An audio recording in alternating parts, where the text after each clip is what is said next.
Hello, YouTube. This is Mr. Paparazzi again, and today we're going to walk through a simple headshot, beauty, portrait, headshot, whatever you want to call it. And we're going to walk from step one to the end. And yes, I will explain everything I have visible. And yes, this will be about a 20-minute retouch if you follow exactly what I'll be doing in this video. Feel free to go back in the steps. Feel free to leave comments. Feel free to leave any questions, even if they're not related to this video. Leave comments telling me, if you have a certain request, if you want me to do a certain video on a certain topic, let me know and I'll shoot a video and get it over to you in no time. Like us on Facebook at MISTER Paparazzi. My website is mrpaparazzi.com. That's MISTER Paparazzi.com. And also follow us on Instagram at MISTER.paparazzi. That's MISTER.paparazzi. All my social media links and contact information will be placed in the comment section below. So feel free to pay attention to this video. And if I get a lot of thumbs up and subscribers from this video, I will also update and provide a link to this raw image so you can edit along with me, free of charge. So now let's dive in and talk about what we're going to be doing today. So here, as you can see, I have my actions panel set up, and actions are all over the internet, free. Some may cost you, but generally they're not pricey or they're free. And actions don't necessarily make you a better photographer. They just make your steps shorter. So for example, instead of setting up tons of layers to make a dodge and burn setup, I can just click this button and Photoshop will do it for me. It's not a cheat. It's not, putting you ahead of anyone else. It's just taking longer steps and shortening them. So that doesn't make you better. It doesn't make you worse. It just makes your workflow a little bit faster, which is why I'm teaching you guys that this photo can be retouched in about 20 to 25 minutes if you follow these steps correctly. So now let's dive in, and feel free, guys. I have everything visible, the tools I'll be using, the parameters I'll be using them in. Here's my section. This is my setup for Photoshop. So I use the navigator. Looks a little bit elegant. It gives you a double view. So if I'm working on the eyes here, I still have an overall view of what it's looking like. So if I'm getting real microscopic here and I just happen to see a little scuff here at the time that I'm not noticing since I'm so zoomed in right here, this red box gives you a general understanding of where exactly in the photo you're working, and this will always be here. This, whether you zoom in or out, that box just gets bigger or smaller, so you don't necessarily have to worry about this image changing size. And right here I have the properties, so if I were to bring up the curves, it will come into this section right here, which is fine. I love that, nice and organized. And right below here, I just have my layers, nothing too fancy, nothing too crazy, just a 3-panel setup. You guys can add more stuff if you want. That's all up to you. But me personally, I just like the 3-panel setup. So let's go ahead and make a copy of this layer by pressing Command J on a Mac. So as I always do in my videos, I like to make a blank layer for you guys first and circle all the things we'll be fixing and taking care of. So generally speaking, let's press B for the brush tool, and we're gonna make that pop up, and we're gonna press D to reset it to the black and white, and I'm gonna press X to switch my foreground color, and we're gonna choose a flow rate of about 100 and make our brush super tiny since we're just gonna be drawing over the image like this. So this image is pretty good. It looks clean, and I don't think we would have to do a super transformation on the photo. So we'll be taking care of minor adjustments.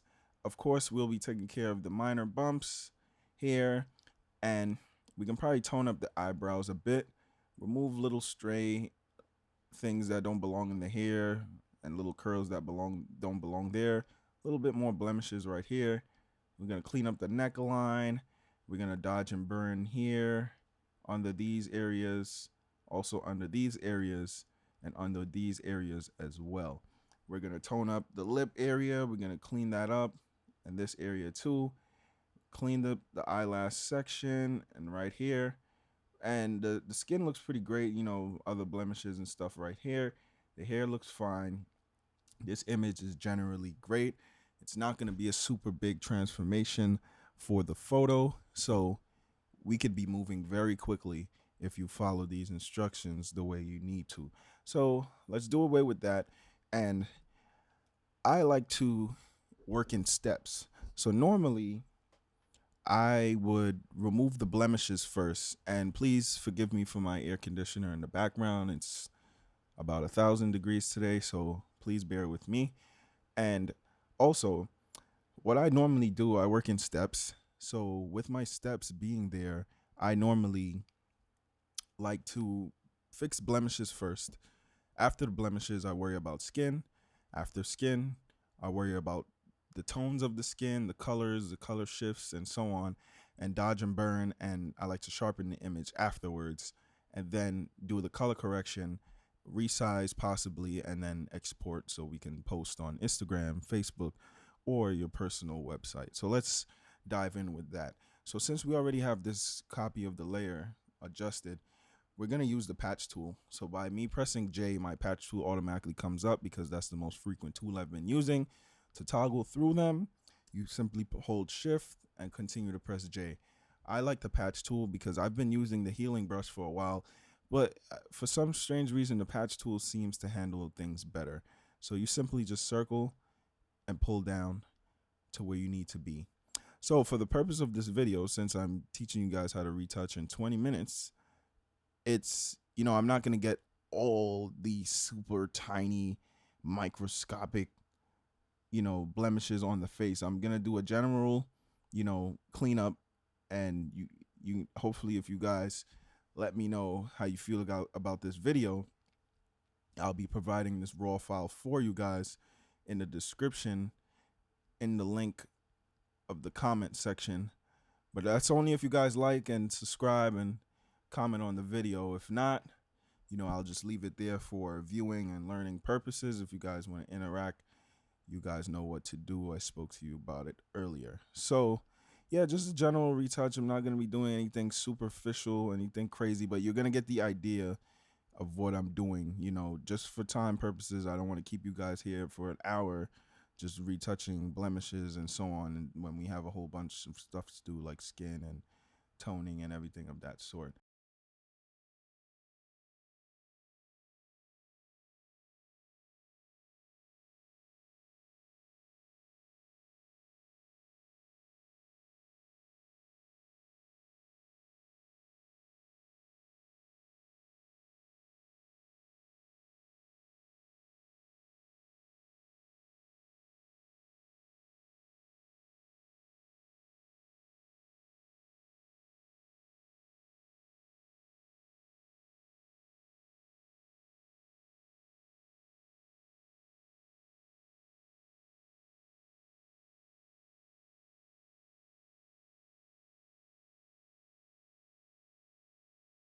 Pretty much done with that. So now we're going to move on to the skin. So we can basically, of course we could have touched up a little bit more here, but to save time, I'm going to navigate elsewhere. I forgot about this blemish here. I remember speaking about this one over here and so on. So just do that subtly. Perfect. I'll probably tackle a little bit more of these, but as we move, I'll, pick them out and try to, get these out of the way. So let's move on to the skin. So now, and as you can see, this little thing is blinking up here. That means I made a tiny, small selection. This is my natural eye seeing that over various uses of the patch tool. So there'll be times where I want to move on, and I can't because this little selection is here. So now I know it's there. So to deselect, you press Command D and it stops blinking, and you have full control over the photo once again. So I'm using a Wacom Intuos Pro, the medium tablet, and I have a lot of my key shortcuts mapped out to the buttons on the pad. So if you see like a sudden transition or change in this area right here, feel free, don't be alarmed like, hey, how do you do that? I have the keystrokes and stuff mapped out to it. So I'm gonna make a stamp visible layer by pressing one of my keystrokes, of course. And now I have a stamp visible layer. On a Mac, that will be Shift, Option, Command, and E. So that just makes a visible stamp of whatever you have currently, visible in the layer section. So I have a frequency separation action here. Just gonna run it a bit. I'm gonna keep my radius at about 6.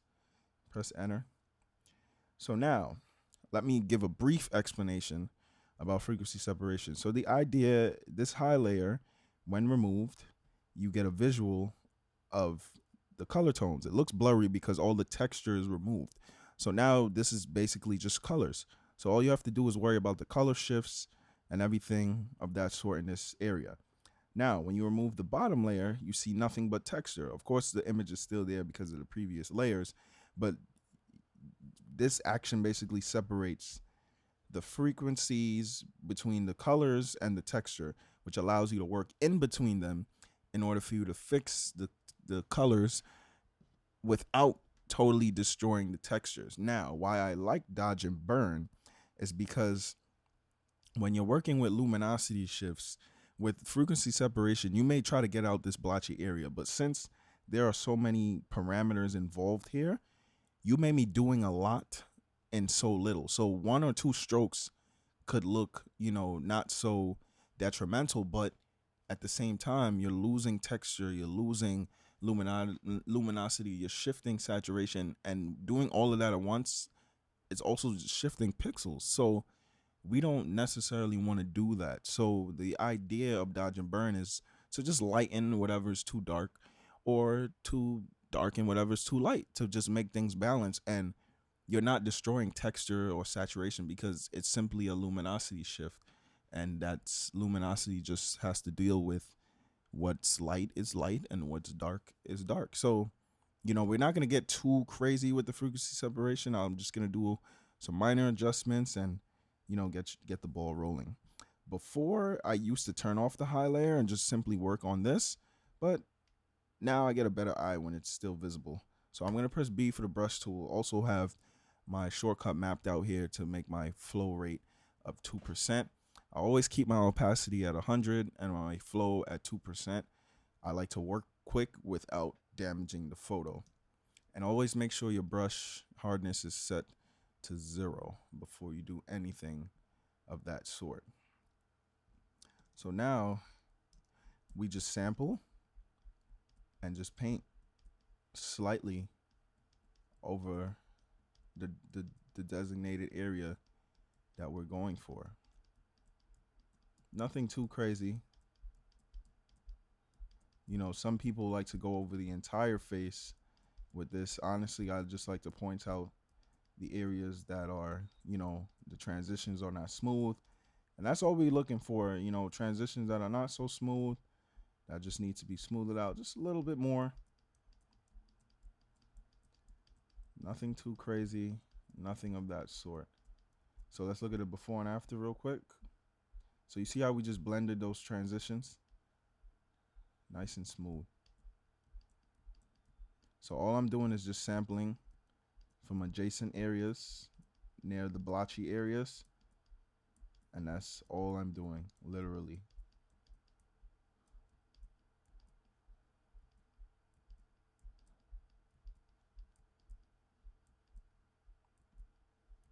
Try not to get too crazy with this because it can get very destructive at times if you abuse it. And that's with everything. So, too much dodge and burn will make your image look fake. It'll flatten the image. Too much frequency separation can do the same thing, probably at a stronger level. than dodge and burn, seeing that dodge and burn is more controlled than frequency separation.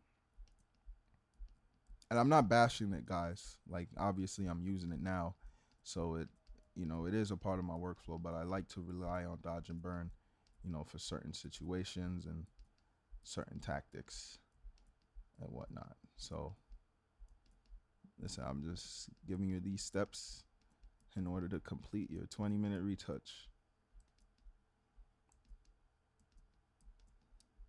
So let's look what we have so far. Subtle changes, but they matter.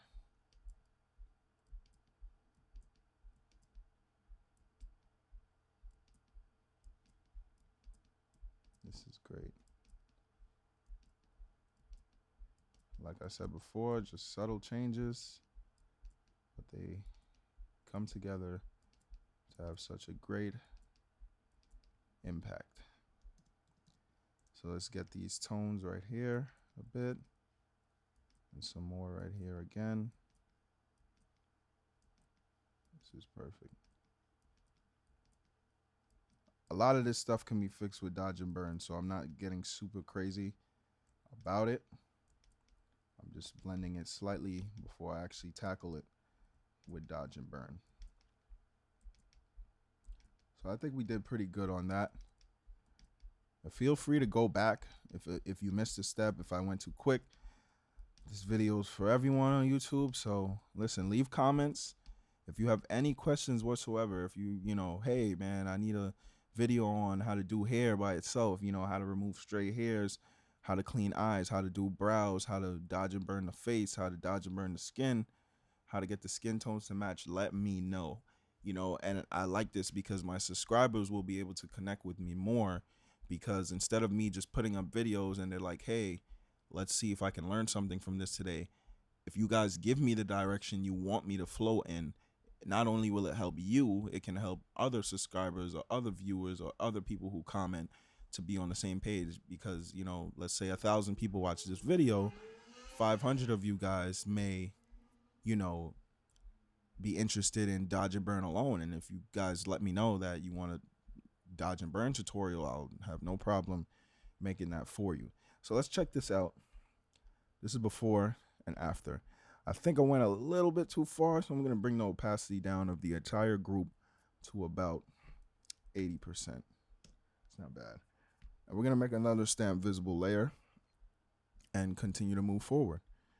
So now let's move on to the corrective dodge and burn. That's what I like to call it. So we're going to open this dodge and burn layer, and I'm going to give you a little synopsis of what this is. So these are basically 2 curve adjustments layers. The bottom curve is lifted up because we want the luminosity to be light, and the bottom curve is pulled down from the middle because we want the luminosity to be dark. And we're using a black and white layer because when you're adjusting color shifts here, you're worried about luminosity, and you also have to be careful with color. But if you're viewing it on a black and white, you're only forced to look at what's dark and what's light, because there's no saturation in the image, there's no hue or anything of that sort. This is why it's black and white. So now let's dive in and start correctively dodge and burning. So when you corrective dodge and burn, you look for areas or blotchy spots or transitions that are not clean, and tighten them up a bit so they can blend. So we're not going to dodge and burn at this level. I'm just going to keep it about here and, do my little corrections. I also like to add a noise layer and put the opacity, the blend mode on overlay, because it gives you a better visual of where the blotchy spots are. I'm not going to leave it there. I'm just going to use it for the purpose of this. So let's press B again for a brush tool. Make sure our hardness is on 0, flow rate of about 2. And we're going to be painting in white since we're trying to reveal the light portions. Let's make our brush super tiny. Well, not super tiny, just about the size of the blemish that you're looking to fix. And just a few strokes until the areas are blended properly. And that's about it.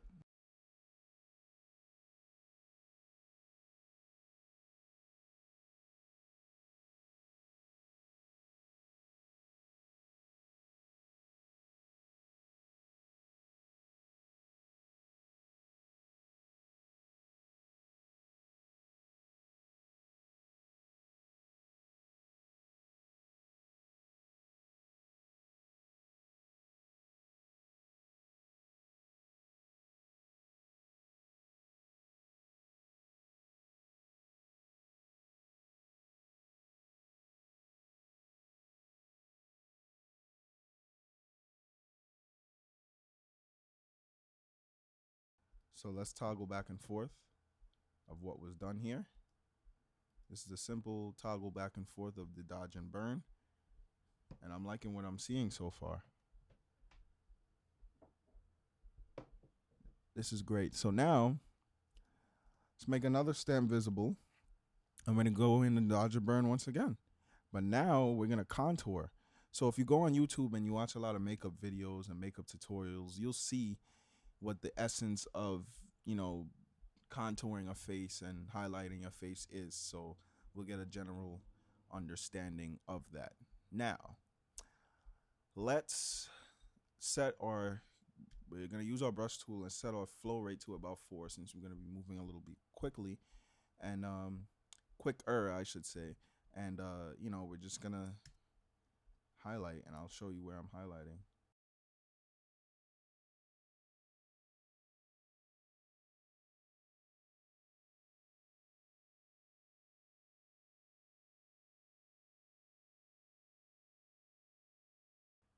That's what we got so far, and that's pretty cool. And if we press Option and click, we get a mask of what we did, and I like to blur that a bit. So let's blur that for about 21 radius pixels. And let's do the same thing to this. And to do that, I press Control Command F to repeat the same filter that I just did. And if you want a more dramatic effect, you can also double the layer if you want. And I think that's pretty good. I'm going to back it down a bit. Put the opacity on about 65 looks cool. Perfect. And let's dodge and burn one more time. So we can dodge and burn some of the highlights and shadows in the hair.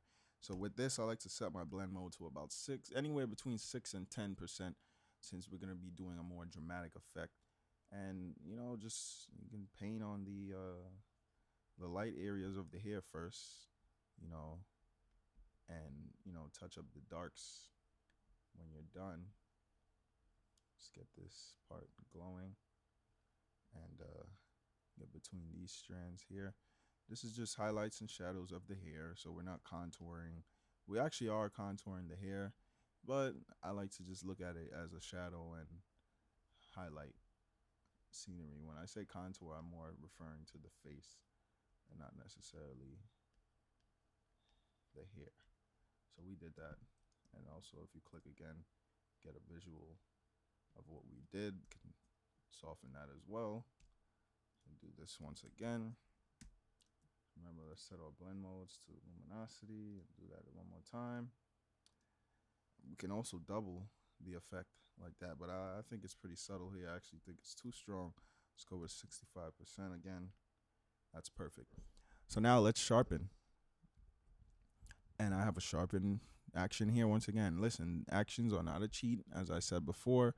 They just make your workflow quicker. So instead of me, clicking and clicking and clicking, and I did the clicking and clicking and clicking, and it created an action, and I have them set up here to just make my workflow a little bit quicker. So it's pretty much the same setup as the frequency separation. We're just using a surface blur instead of a Gaussian blur. And I'm pretty sure if you look up frequency separation on my page, you will also get a great example or a great deal of what it does. And also, I'll put a link to that in the description as well to direct you to that video. Now, as we see, when we zoom in and come back out, this is great. So you see that detail and that sharpness of the of the forehead. So the brows look great. So I'm not even going to tamper with those. They look great. We can get our patch tool again and get these little pores from under the eye. That's cool. Perfect. Good. Actually, I like the grain that was there. So let's leave that alone. I think it adds essence. I like that. Perfect. Okay. Now, since we've sharpened, this little piece is bugging me here. Good. And as we sharpened, let's take a look at what we had when we started and where we are now. So this is the image when we started, and here we are now. Pretty decent looking, nice and clean. Everything is not, overdone or anything like that. Everything looks nice, spick and spang, and really clean. So we can zoom in again and do that once more. Perfect.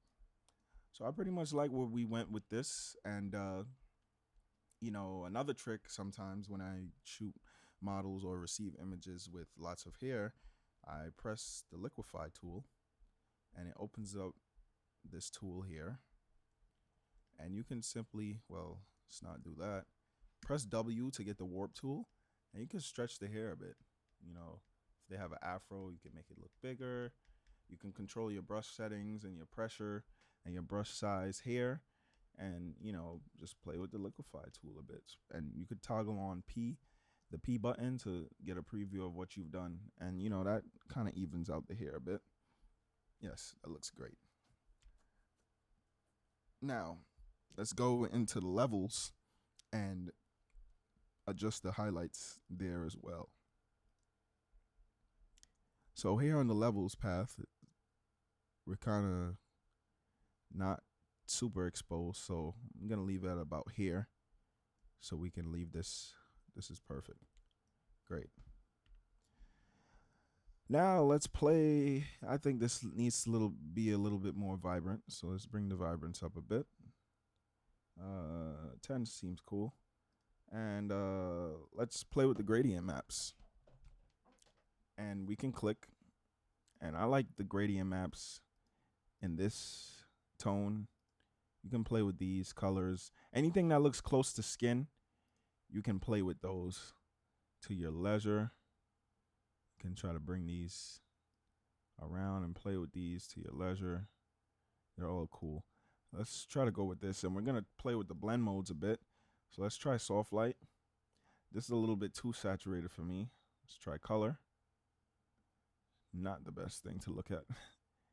Luminosity, hue, we have saturation. And these all give you a different effect. But right now, I think soft light was pretty cool. Seeing that when we toggle on and off, that's what you get. But this is the thing about this. When you have this, you just bring the opacity way low. Really low. So that's before, and this is after. It's giving the image a little bit more dimension, a little bit more shape. So I'm going to manually punch in 20% for that gradient map. And we made another stamp visible layer. So I think this is pretty good. And let's play with the, what else can we do here? Let's do a little color balance. We can go to the midtones since that's more of the skin. And bring this towards the yellow a bit to give it a little golder feel. That's cool. And I guess we could bring this more to the red side to make it a little bit more saturated. I think it needs a little bit more yellow. That's nice. Yes, this works for me. And let's play with the blend modes once again. I love playing with blend modes.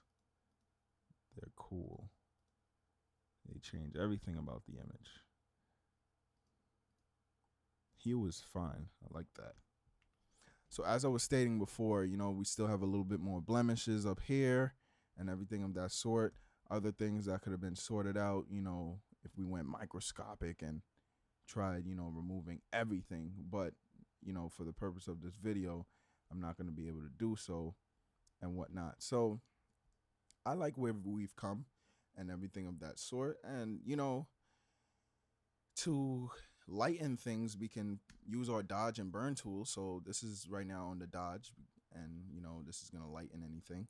And where we can toggle through, like I said before, this is the burn layer now, the burn tool, and we can keep toggling until we get back to our dodge. So now with the dodge, you can lighten things a little bit more. So if you're interested in having a higher highlight, you can just, paint over this highlight a little bit and do the same right here. But try not to do it in areas that don't originally have a highlight. Like if you do it here, we're going to know, and we're not here to disguise. I believe the art of photography is to just take an image, shoot the image, and bring it into whatever editing software you need, if you do need it, and just remove the blemishes to the point where the person looks like not a brand new person, but the best version of themselves. And as you can see, when we toggle on what we've done and where we are, she still looks the same. It just looks as if her features are totally enhanced and everything looks fresh and advanced and enhanced. So we can just give those highlights a bit. I think they're a little bit strong, so we could bring this opacity to about 45. And we can stay right there. So now I believe we've came a long way. And of course, these little stray hairs up here, we can remove those with, the patch tool if you want. And if you want to, get a little bit more microscopic and to the T, we can, start using the clone stamp tool and so on. But for the purpose of this video, you guys know. So now, going back to our audience here. So as I said before, if you have a special request for a video that you need, if you need help with a certain topic, if you want to learn how to shape a body properly, if you want to give someone the hourglass figure, if you want to know how to cut a person out of the background, if you want to know how to do eyebrows alone, how to edit light skin, how to edit medium color skin, how to edit dark skin, and everything of that sort, how to fix pimples, how to do eyebrows, how to contour a face, anything that has to do with photography, how to build your business, how to build your brand, how to land clients, everything of that sort. On Instagram, I'm very active. I'm very active on YouTube as well. I'm just interested in hearing what you guys have to say. So that's all, folks. And we can check back and forth once more. I know we love this image. I'll zoom in case your monitor is not the same as mine. And we can toggle on and off. And that looks pretty good. Let's get back. Perfect.